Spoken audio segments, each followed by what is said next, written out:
Okay, hi everybody.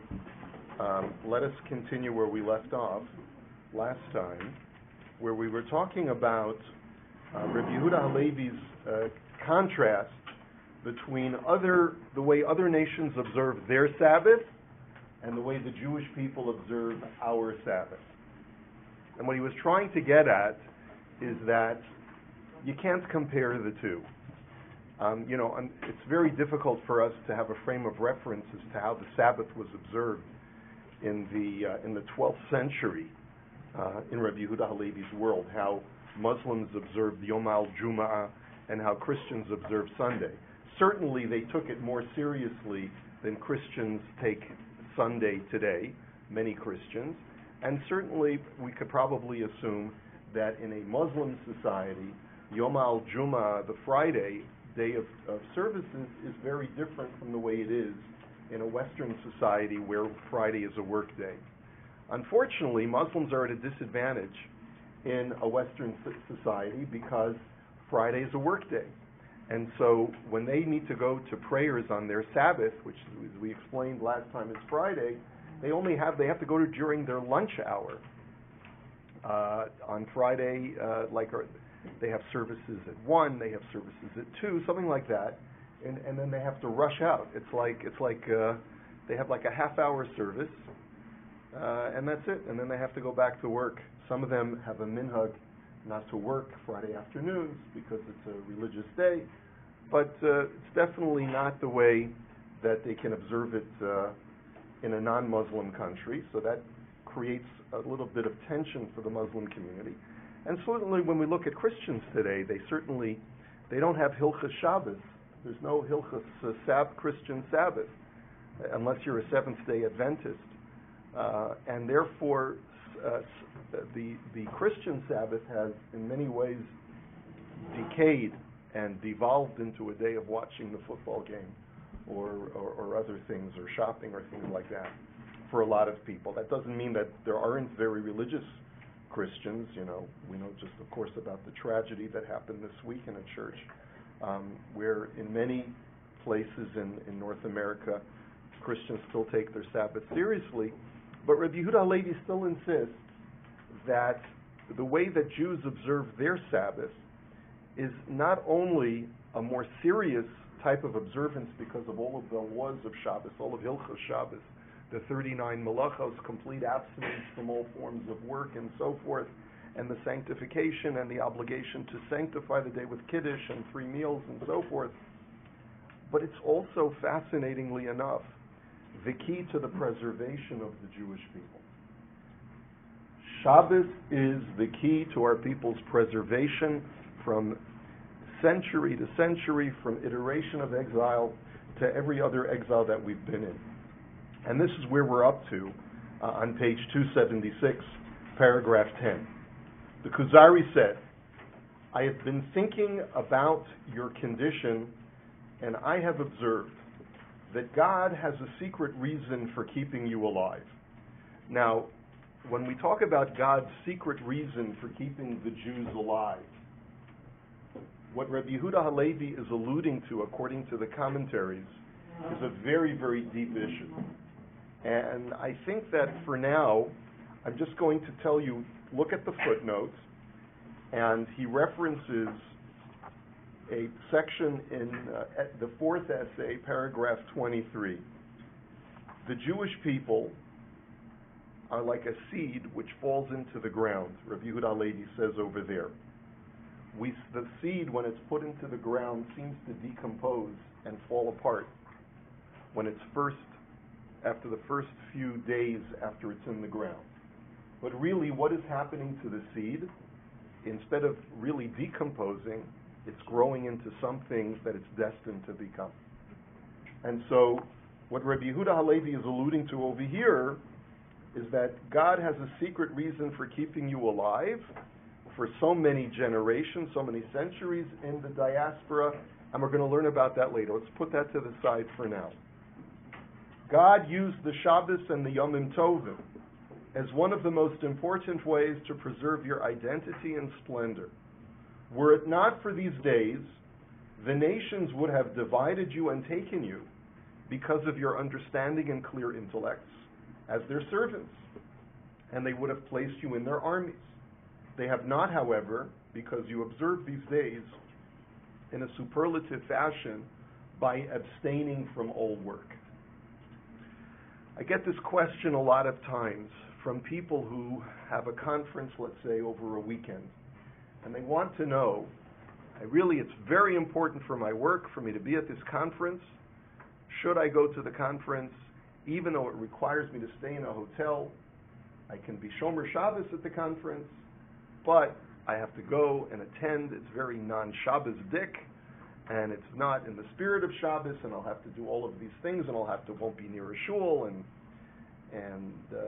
but I really need it for work. And one of the things that we try to discuss is, the key to our preservation as a people, and the key to our preservation as individuals, is having a Shabbos together with our family in a Jewish community.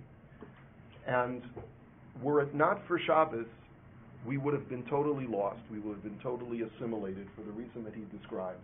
We would have been conscripted into their armies. We would have been conscripted into their workforce in a way that would have been without restraint. And this would have completely pulled us away from Yahadus. Think about all of those stories that we know of people in the earlier part of the 20th century who had to find a new job every week because when they didn't show up to work on Shabbos, they were let go. And thank God life has become easier, but there's a clear line of delineation between the Jew and the non-Jew in every place where we go because of the Shabbat and because of Yom Tov. Anyone who hires a Jew knows that they have to make special accommodations for Sabbath observance. And that really makes a very, very strong line. We're very fortunate in the 21st century. We're very, very blessed. We live in a tolerant society, and we live in a wonderful civilization in Canada, the United States, where special accommodations are made for the Jewish people. This is unique in history. But think about all of those periods in Jewish history where those accommodations were not available, and therefore opportunities were denied to Jews, and yet those denied opportunities were also the key to our preservation. He says, you do so because these days come from God, and because they have strong cause for their celebration, and that they commemorate creation, the Exodus, and the giving of the Torah. Rabbi Yehuda Halevi maintains that Shabbos reminds us of three things: the creation, the Exodus, and the giving of the Torah. These are all divine matters which you meticulously observe. We essentially condense it to two whenever we say Kiddush. We say Zecher L'Maaseh Bereshis. It's a remembrance of the act of creation. And Zecher L'Yetzias Mitzrayim, and a remembrance of the Exodus. But when we say Exodus, we really mean to imply the Exodus and everything that came immediately after, which is the giving of the Torah as well. Now, it certainly is a reminder of creation.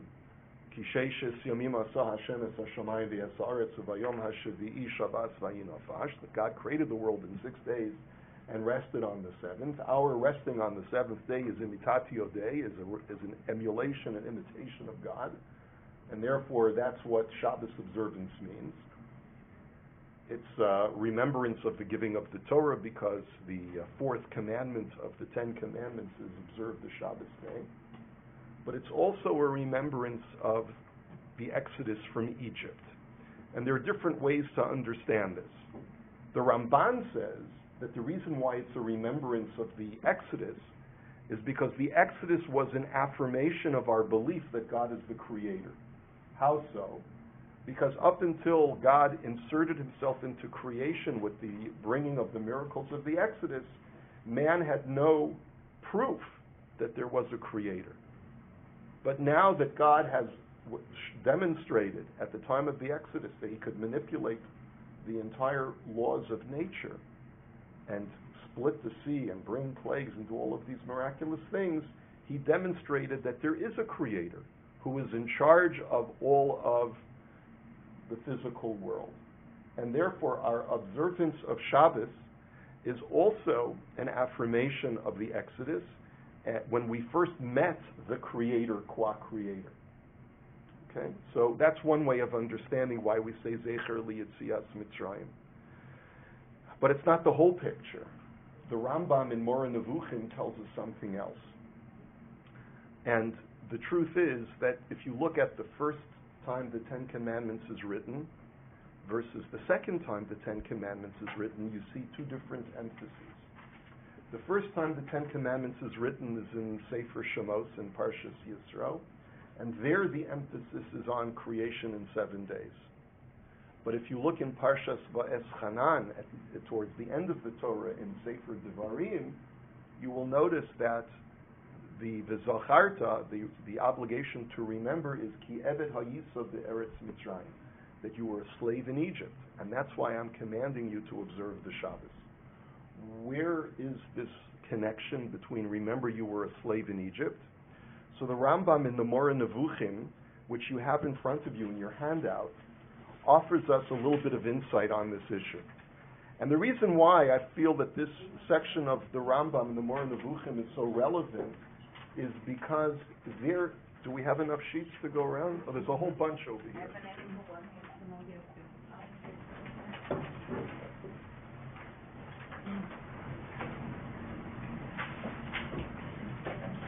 Okay.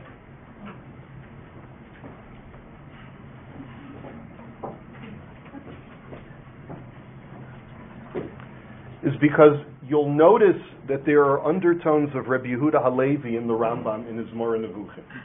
You'll notice that so many things that Rabbi Yehuda Halevi writes about Shabbos being the key to our preservation as a people is something that the Rambam echoes as well. Take a look, and of course we have this in English. He says, it is perhaps clear why the laws concerning Shabbos are so severe, that their transgression is visited with death by stoning, and that the greatest of the prophets put a person to death for breaking the Shabbos. What is he referring to? The greatest of prophets is whom? Moshe. And Moshe put someone to death, in Sefer Bamidbar, Tzolafchad, according to tradition, was put to death for violating Shabbos. Okay? So that's what he's referring to. So, what's the big deal about Shabbos? The Rambam's going to tell us.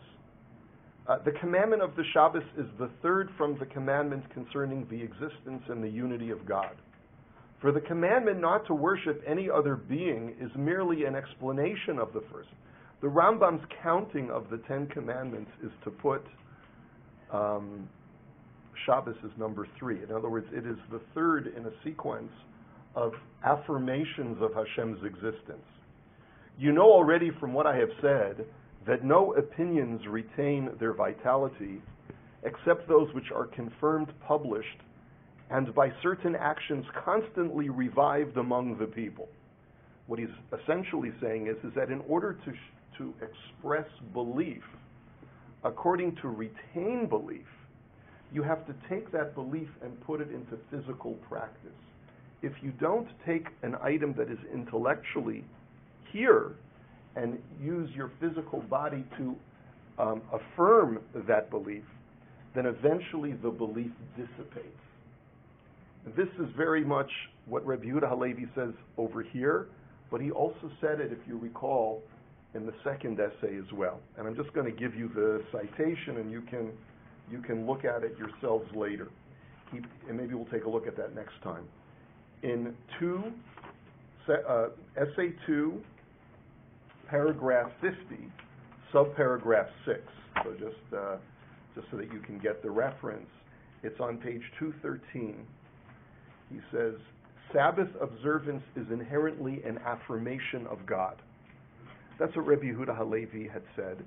And the Rambam is essentially saying the same thing. When a person observes Shabbos by physically abstaining from work, he's affirming his belief in a creator.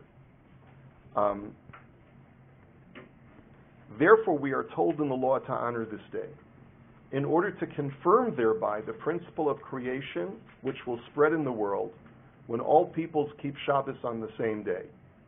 For when the question is asked, why is this done? Why are you Jews observing Sabbath? The answer is given, for in 6 days the Lord has made, etc. And then the Rambam writes, Two reasons are given for this commandment because of two different objects. In the Decalogue in Exodus, the following reason is given for distinguishing the Shabbos, for in 6 days, etc. God created the world in 6 days and rested on the seventh. But in Deuteronomy, as I mentioned, Parshat Va'eschanan, the reason is given, and thou shalt remember that thou hast been a slave in the land of Egypt. Therefore the Lord thy God commanded thee. So the Rambam writes, this difference can easily be explained. In the former, the cause of the honor and distinction of the day is given, meaning, the Torah says, honor the Shabbos. Why? Because the Lord has blessed the day of the Shabbos and sanctified it. And the cause for this is, for Kisheishis Yamim Asa Hashem Es HaShemayim V'Haaretz, Uvayom HaShivi'i Shavas Vayinofash. God created the world in 6 days and rested on the seventh. But the fact that God has given us the law of the Shabbos and commanded us to keep it is also the consequence of our having been slaves. For then our work did not depend on our will, nor could we choose the time for it, and we could not rest. And here is the point that I believe that both Rabbi Yehuda Halevi and the Rambam are making over here. The reason why we observe Shabbos is to affirm that we are not slaves. We are not slaves to our work, but rather we are a distinct people who can control the destiny based upon a larger or a higher calling than just working in the same way that the rest of the world works. When we were slaves, we didn't have the liberty to work whenever we wanted to. And thus God commanded us to abstain from work on the Shabbos and to rest for two purposes. Namely, that we might confirm the true theory, that of the creation, which at once and clearly leads to the theory of the existence of God. That's reason number one, as it appears in Shemos. And number two, that we might remember how kind God has been in freeing us from the burden of the Egyptians. Shabbos is therefore a double blessing. It gives us correct notions and also promotes the well-being of our bodies. It allows us to realize that once in a while you got to take a break because you're not a slave, you're not a workhorse. But it's also the key to the preservation. The Rambam doesn't say exactly what Rabbi Yehuda Halevi is saying over here, but there's connection between the two. Here Rabbi Yehuda Halevi is suggesting that there is a national benefit to the Jewish people. Shabbos not only is an affirmation of our faith, it not only allows us to rest our bodies, those are tremendously beneficial, but there's a third benefit that he's mentioning over here, and that is it has prevented us from assimilating and has allowed us to retain our distinct national identity. And therefore, and I want to emphasize this more as we move along. So take a look in the next paragraph. Were it not in the Kuzari, were it not for these holy days, the lowliness of your spirits due to the incessant exile would create a climate where not one of you would ever wear clean clothing, nor would you have an occasion for gathering together to recall your Torah. Were it not for these days, you would not have even one day of pleasure out of all of your days. This now sounds more like the Rambam about not being a slave. Now, however, 1/6 of your days consists of physical and spiritual relaxation, which is of a quality that not even kings can attain. Why 1/6? Why not 1/7? 1/6 is Shabbos plus what? Yom Tov. If you take into account all of the days off that we take off for Yom Tov, then we're not abstaining from work 1/7 of our year, but really it's 1/6. If you can do the math. I mean, we do it on the bottom. It's add a total of 8 festival days to the number of Shabbos in a year, and you get 60 days out of 365. 60 out of 365 is approximately 1/6. Okay? Yes? When he says it's not for Shabbos, you wouldn't put on clean clothing, it reminds me of what my mother told me. My mother was a little girl in Shanghai with her parents and the Mary Yeshiva, and she said that the whole week she wore her dress inside out, and on Shabbos she would turn it the right way. Wow.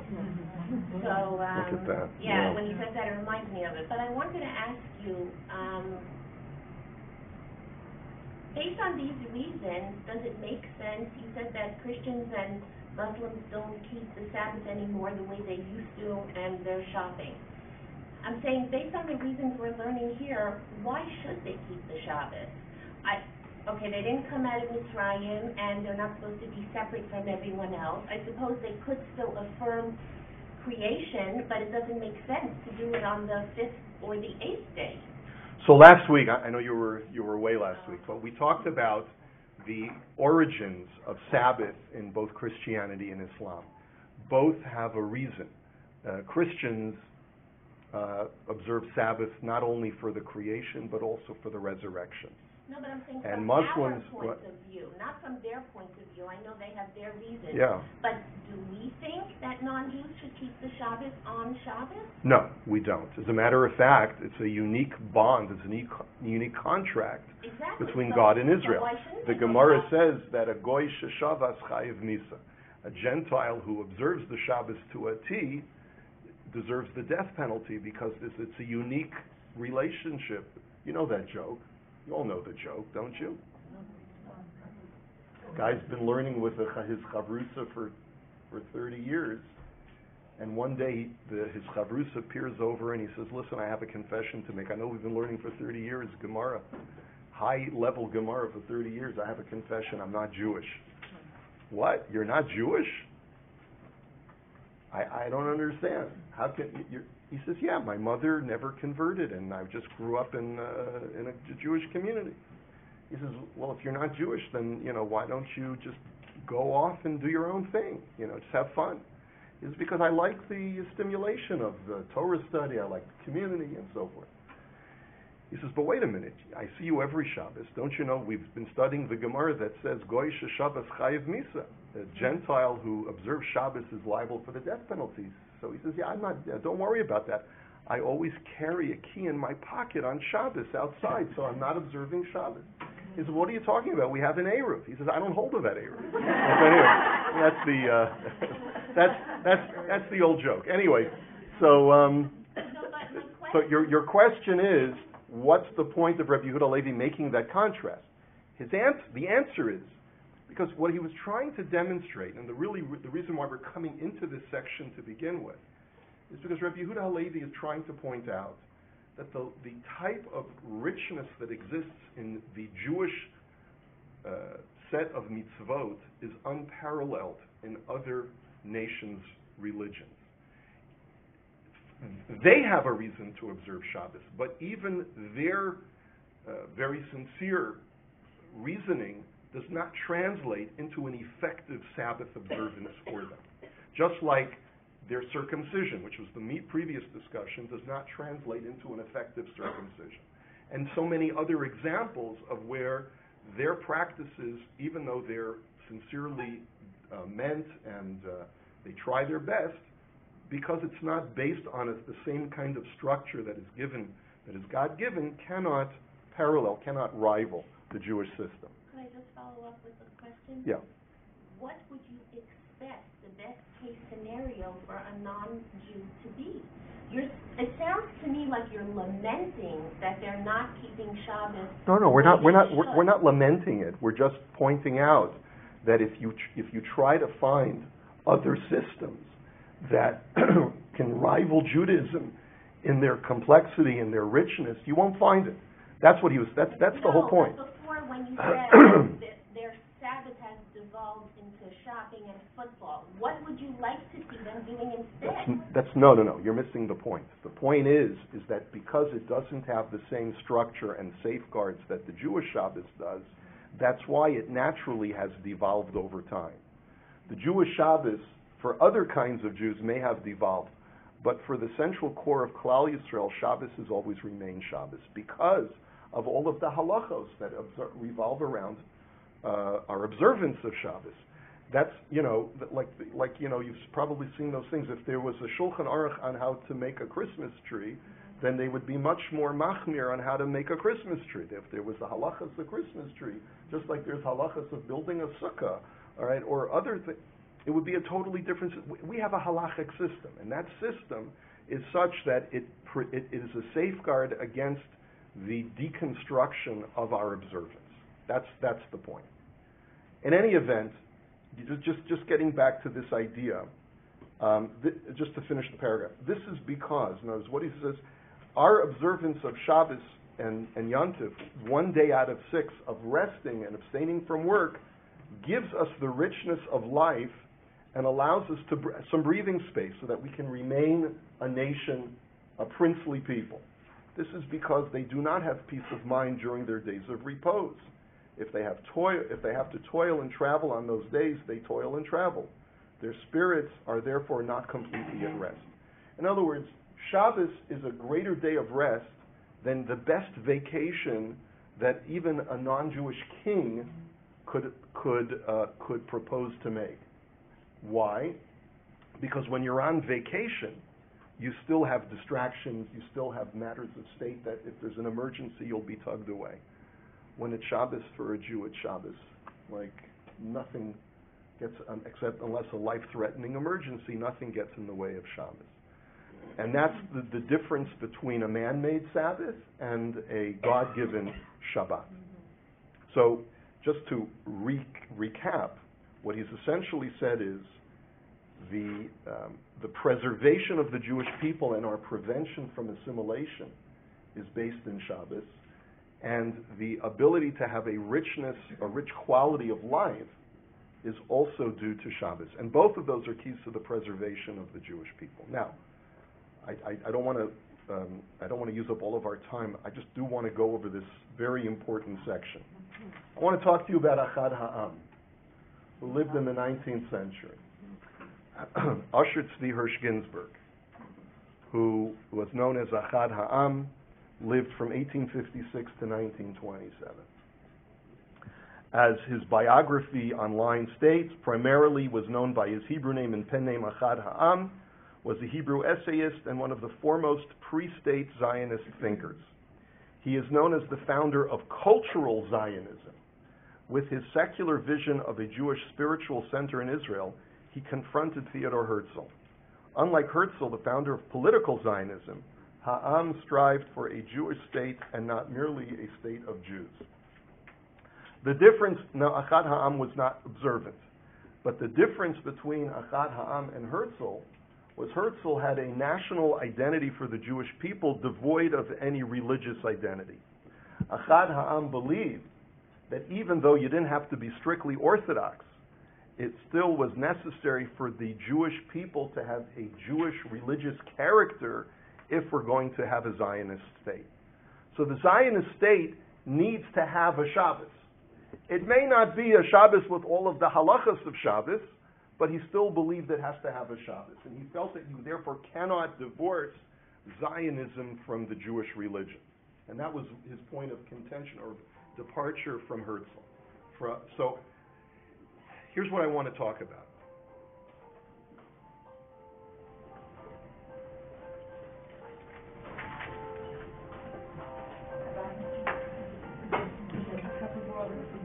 Oh, thank you. That's very nice. Thank you.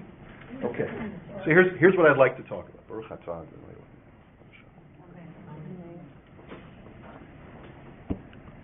Achad Ha'am had two opponents that he had to combat. One opponent was the Herzl Zionist, who believed in political Zionism devoid of any religious identity whatsoever. Who was the other opponent on the other side? Was the anti-Zionists in Berlin, who believed that Berlin was the New Jerusalem, and that we didn't have to have a Zionist ideal.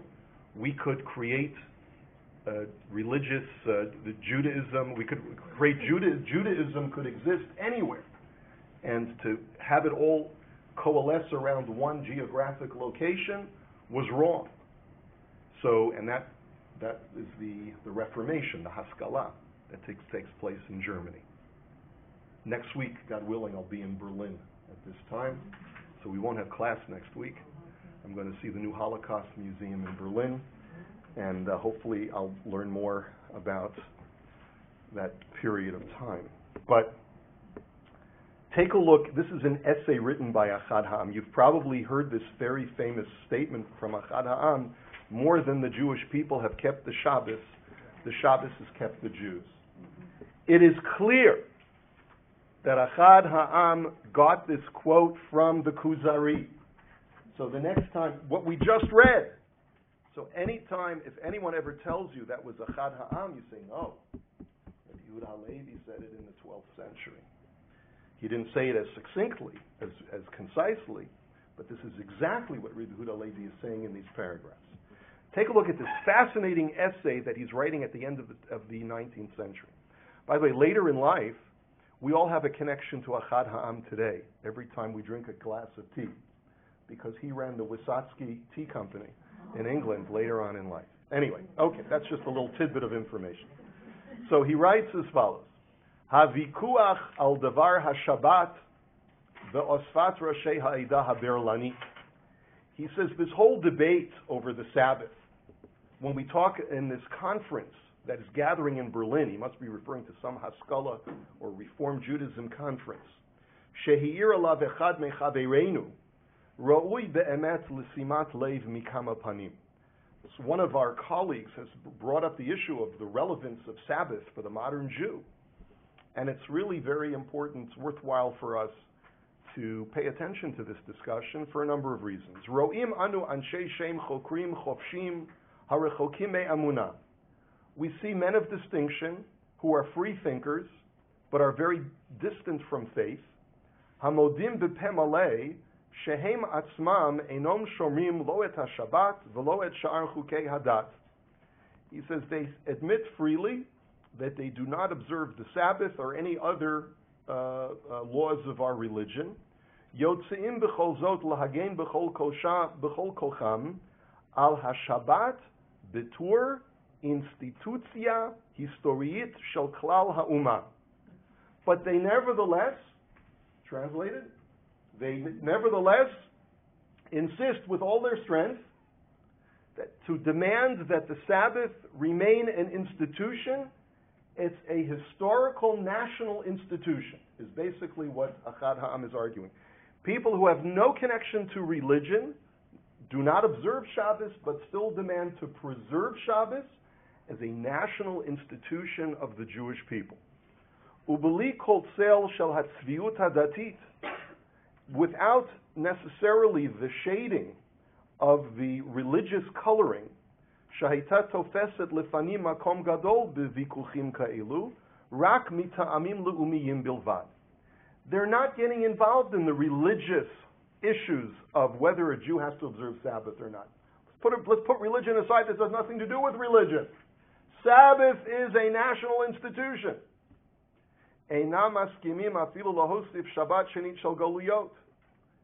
And they don't even agree to, I'm not even sure what he means by that, to add an additional second day of Shabbos. In other words, I guess basically, the reformers, I guess, feel that that you can't say that Shabbos is different in the exile. I think maybe that's what he means. He says Shabbos is Shabbos, it's a national institution, and v'chiyesh lecha raya gedola mizu al hitorut hergesh hayehudi halaumi haregesh hayehudi halaumi bein achenu shebema'arav gam michutz lamachaneh hatzioniyim. He says, don't you see, therefore, that even in Berlin, where they're opposed to Zionism, they nevertheless feel that there's a national flavor or identity to the Jewish people. So, in other words, it's a defense of those who are anti-Zionists among the reformers, that even though they don't believe in the Zionist dream, they still believe that there's a glue that has to unite the Jewish people, and that glue has to be the Sabbath. It doesn't have to be a religious Sabbath, but it's got to be a Sabbath nonetheless to keep us intact as a people. Ein tzorech lihiyot tzioni o medakdek b'mitzvot bishvil lahakir erech haShabbat. You don't have to be a Zionist. You don't have to be a religious Jew to appreciate the value of Shabbos.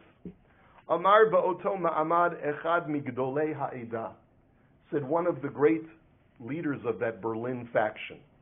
Vahadin imo. And you know what? He's right. The world recognizes the value of Shabbos. Katy Perry recognizes the value of Shabbos. She tweeted that she observes Shabbat, whatever that means. But the world recognizes the value of Shabbos. Mi shemargish belibo kesher amiti im chayei ha'uma bechol hadorot, someone who feels in his heart some kind of true bond with the national life of our people throughout the generations, hu lo yuchal b'shum ofan, afilu im eino modeh lo ba'olam haba v'lo b'medinat ha'Yehudim, he's unable, even if he doesn't acknowledge the existence of an afterlife, even if he doesn't acknowledge that there should be a state of the Jewish people, litzayer lo mitziut am Yisrael b'li Shabbos malkasa.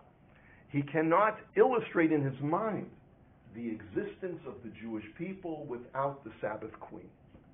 There has to be, the Shabbos is the fundamental national marker for the Jewish people, is essentially what he's arguing.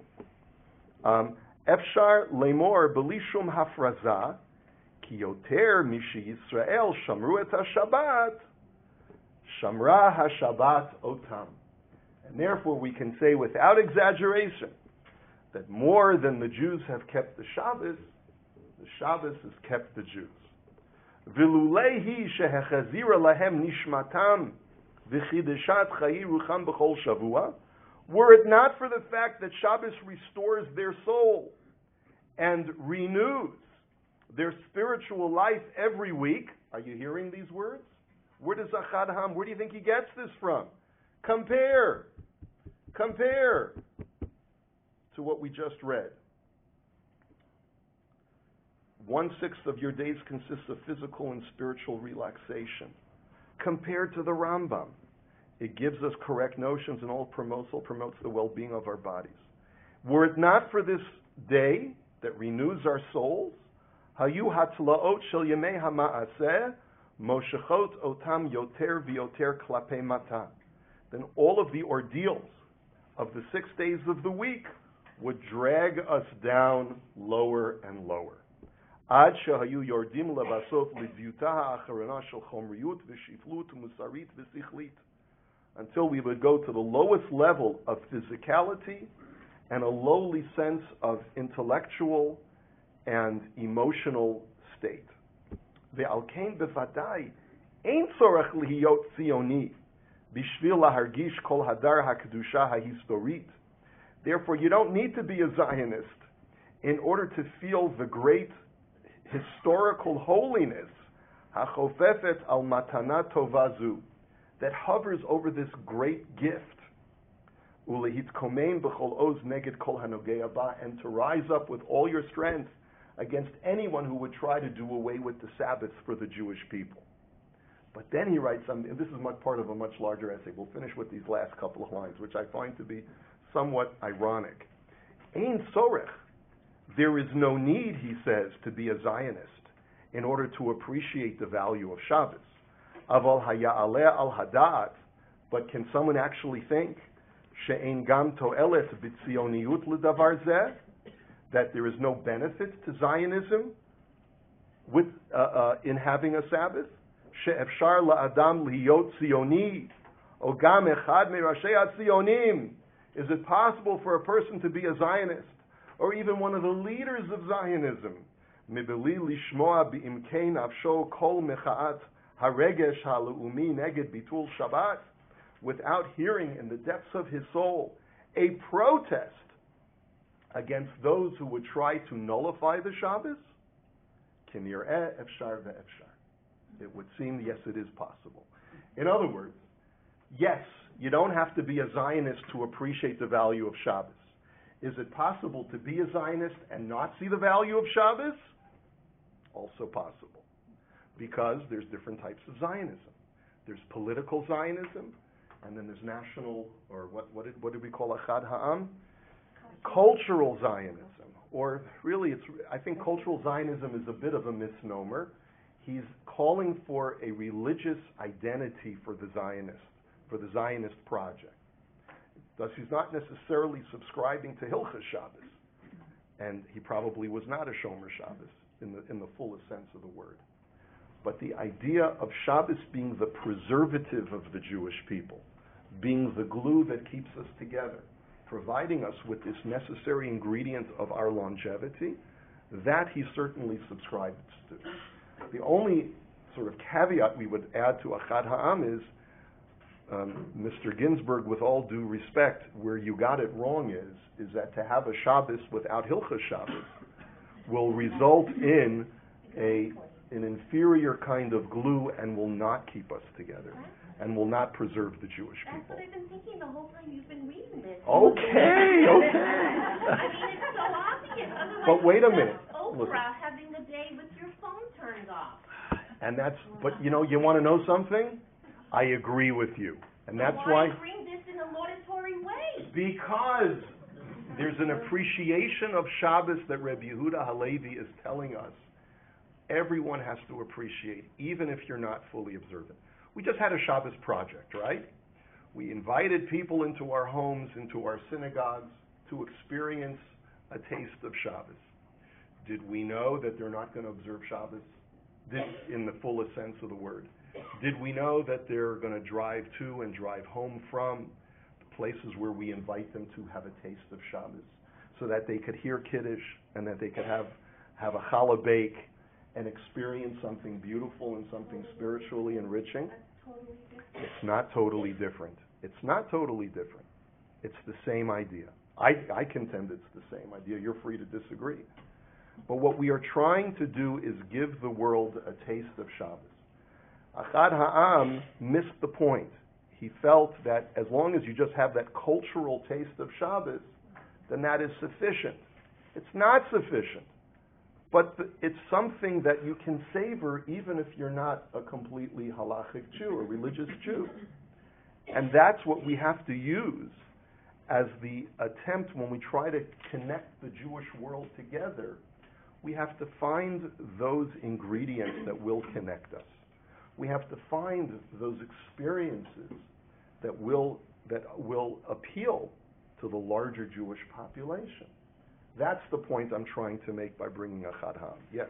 So are you saying that by appealing to the larger Jewish population and they're having some aspects of Shabbos, that's okay? I mean, that they're not observing it in the same way as you perhaps were, and perhaps realistically a lot of those people wouldn't be. Like maybe they'll light candles or they'll buy a challah or something. Right. Listen, that was what the Lubavitcher Rebbe was all about. He felt, I'm not going to succeed in making everyone into a Shomer Shabbos. That's not practical. It's not realistic. But what is realistic is to try and have everyone appreciate the beauty of Shabbos. Let's get every woman to light Shabbos candles. Let's get every man to make Kiddush for his family. That's what's realistic. And Achad Ha'am latched on to that. So while he fell far short, we have to appreciate that he saw the beauty of Shabbos even as a non-observant Jew. And therefore, when we're reaching out, Shabbos is one of the greatest tools that we can use for outreach. Yes? Well, with the Shabbat project, let's say the Bayt, which I attended in the evening anyway, Jewish people were invited into this Bayt, this home. Yes. You didn't go out to sort of the humanistic sing-song. In other words, inviting people into the home here. Into an authentic experience. Authentic, right. Yes, absolutely. You're absolutely right. And what about Shabbos? I don't know what Achad Ha'am Shabbos looked like, but I will tell you this. There was just my mother just sent me this little video clip of a father in Israel trying to make Kiddush Friday night. And so, but the problem is, he says he's lifting up the coast, and his kids are all on their smartphones. His wife is on the smartphone. He says, Chevra, come on, Shabbat, put away all the smartphones. We got to make Kiddush. So they turn off all their smartphones, put them down, and then he lifts up his smartphone to get the text for Kiddush. Yom HaShishi, right? So anyway, that's the, yes. The difference, though, that when you talk about, sorry, I can't think of the name of it now, Project Inspired Shabbos Project, Shabbos, yeah, project. There, it's sort of a means to an end, right? The ideal would be that everybody's Shomer Shabbos, right? But obviously people have to go at their own rate and whatever it would be. But in this case, with Achad Ha'am, he's presenting this as the ideal for the Jewish people. You're absolutely right. And so clearly he fell short. Clearly he didn't get it. Absolutely. The reason for demonstrating, though, his text is to show the appeal that Shabbos has, the universal appeal that Shabbos has even to a Jew who's very, very far away. Someone who has no desire to observe Shabbos, to observe halacha, can still appreciate the beauty of Shabbos. Let me just mention just one other point. What is the objective of outreach? Is it to make everyone into a Shomer Shabbos Jew? There's something that's very important to think about. I'm going to try to be makarev my next door neighbor. What's the end game? That they should be fully observant? Is that the objective? Maybe. But what if someone would tell you, listen, no matter how hard you try, this person's never going to become from. So do I therefore say, okay, my work's done here, let's go on to the next victim? Or do you say, let's say a Navi would come and tell you, that person's never going to be Shomer Shabbos. I've already seen how their life plays out, it's never going to happen. Do we say, okay, on to the next person? Or do we say, if I can get that person just to do one more mitzvah and have an appreciation for Hashem, even if they're not living a halachic life, I've accomplished something truly great. Yes? My question is, let's say you have, non-religious people coming to your home. A lot of times, what I've observed is they don't really absorb the spirituality of it, from my observation. What they do is they look at it as a nice, culturally Jewish meal. From my observation, like, oh, the gefilte fish, the challah. I make challah too. They don't tap into the idea that it's all related to Hashem and creating the world and. I think that's an overgeneralization. Okay, I know. I'm just saying, from my observation, everyone's different, and it certainly provides an entree. It provides an entry point for someone who's truly curious to learn more about Shabbos. Yes, having someone at your table one time and have that experience. No, maybe. There's several things. The thing is, they pretty much told me they don't believe in God. Well, you're talking about some specific examples. You can't. Specific examples. Yeah, but you can't extrapolate from there. So I know, but I'm just saying, will it change if somebody does not believe in God? Is it going to change anything? Maybe, but. Maybe, even if they don't believe in God. I don't believe people when they say they don't believe in God. Okay, go ahead. I agree what you said about that. If you can get somebody to do a mitzvah or something, whatever, and they've thrown a little bit. But then also when we had a past lecture in this room, you mentioned that people would be punished in the Olam Haba when they're not doing Shabbos. So if those people who are they're still Jewish and they're only going to go so far and they're not going to become from, to hear that you're going to be punished in some way. Have you ever heard me say that to a non-observant Jew? Lecture here in the class. It could be I was quoting a text, or it depends on the context. But that's not something that we would say to incentivize someone. Sinners repent or experience the hellfire of the Lord. Yeah, that doesn't seem to work these days so well, huh?